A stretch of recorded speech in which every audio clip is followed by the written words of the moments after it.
ಒಂದು ಹಳ್ಳಿ ಬಳಿಯ ಹಸಿರು ಹೊಲಗಳ ಮಧ್ಯೆ ಒಂದು ಸುಂದರ ಸರೋವರ ಇತ್ತು. ಆ ಸರೋವರದಲ್ಲಿ ಅನೇಕ ಪಕ್ಷಿಗಳು ವಾಸವಿದ್ದವು, ಬಾತುಗಳು, ಮೀನುಗಳು, ಕಾಗೆಗಳು, ಮೊರೆ ಹಕ್ಕಿಗಳು ಮತ್ತು ಒಂದು ಸುಂದರ ಹಂಸ. ಆ ಹಂಸ ಎಲ್ಲಾ ಹಕ್ಕಿಗಳಲ್ಲಿಯೂ ಹೆಚ್ಚು ಆಕರ್ಷಣೀಯವಾಗಿತ್ತು. ಬಿಳಿ ಬಿಳಿಯಾದ ರೆಕ್ಕೆಗಳು, ನೇರವಾದ ಕೊರಳು ಮತ್ತು ಸುಂದರವಾದ ನಡಿಗೆ, ಎಲ್ಲರೂ ಅದನ್ನು ನೋಡಿ ಆಶ್ಚರ್ಯಪಡುವರು. ಆದರೆ ಆ ಹಂಸಕ್ಕೆ ತನ್ನ ಈ ರೂಪದ ಮೇಲೆ ಬಹಳ ಹೆಮ್ಮೆ. ಹಗಲಿರುವಾಗ ಅದು ತನ್ನ ಪ್ರತಿಬಿಂಬವನ್ನು ನೀರಿನಲ್ಲಿ ನೋಡುತ್ತಾ, ನಾನು ಇಷ್ಟು ಚೆನ್ನಾಗಿದ್ದೇನೆ, ಇವರು ಹೇಗೆ ಇದ್ದಾರೆ ಎಂದು ಹೆಮ್ಮೆ ಪಟ್ಟುಕೊಳ್ಳುತ್ತಿತ್ತು. ಒಂದು ದಿನ ಕಾಗೆ ಹತ್ತಿರ ಬಂದಾಗ, ಹಂಸ ಹಾಸ್ಯ ಮಾಡುತ್ತಾ ಹೇಳಿತು, ಏಯೋ ಕಾಗೆ, ನಿನ್ನ ಬಣ್ಣವೇ ಕಪ್ಪು. ನೀನು ಹೇಗೆ ನನ್ನಂತೆ ಸುಂದರವಾಗಬಲ್ಲೆ? ಕಾಗೆ ಅದನ್ನು ಕೇಳಿ ದುಗುಡವಾಗಿ ಹಾರಿಬಿಟ್ಟಿತು. ಆದರೆ ಅದು ದುಃಖಪಡಲಿಲ್ಲ.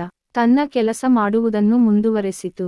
ಹಂಸ ಮಾತ್ರ ದಿನದಿಂದ ದಿನಕ್ಕೆ ಇನ್ನಷ್ಟು ತಳಕಟ್ಟಾಗಿ ವರ್ತಿಸತೊಡಗಿತು. ಯಾರನ್ನೂ ಗೌರವದಿಂದ ಕಾಣದೆ, ತನ್ನದೇ ಆದ ಗರ್ವದಲ್ಲಿ ಕಾಲ ಕಳೆಯುತ್ತಿತ್ತು. ಒಂದು ದಿನ, ಅರಣ್ಯದಲ್ಲಿ ಬೆಂಕಿ ಹತ್ತಿತು. ಬೆಂಕಿ ಹತ್ತಿದ ಸುದ್ದಿ ಎಲ್ಲದಕ್ಕೂ ಹಬ್ಬಿತು. ಎಲ್ಲ ಹಕ್ಕಿಗಳು ಶೀಘ್ರವಾಗಿ ಹಾರಲು ಸಿದ್ಧವಾದವು. ಹಂಸ ಕೂಡ ಹಾರಲು ಪ್ರಯತ್ನಿಸಿತು, ಆದರೆ ದಟ್ಟ ಹೊಗೆಯಲ್ಲಿ ಅದು ದಾರಿ ತಪ್ಪಿತು. ಬೆಂಕಿಯ ಮಧ್ಯೆ ಅದು ಹಾರುತ್ತಿದ್ದಂತೆ ಕಷ್ಟಪಡುವುದನ್ನು ಅರಿತು, ಅದರ ಬಳಿ ಬಂದು ಕಾಗೆ ಕೂಗಿ ಹೇಳಿತು, ಈ ದಿಕ್ಕಿಗೆ ಬಾ.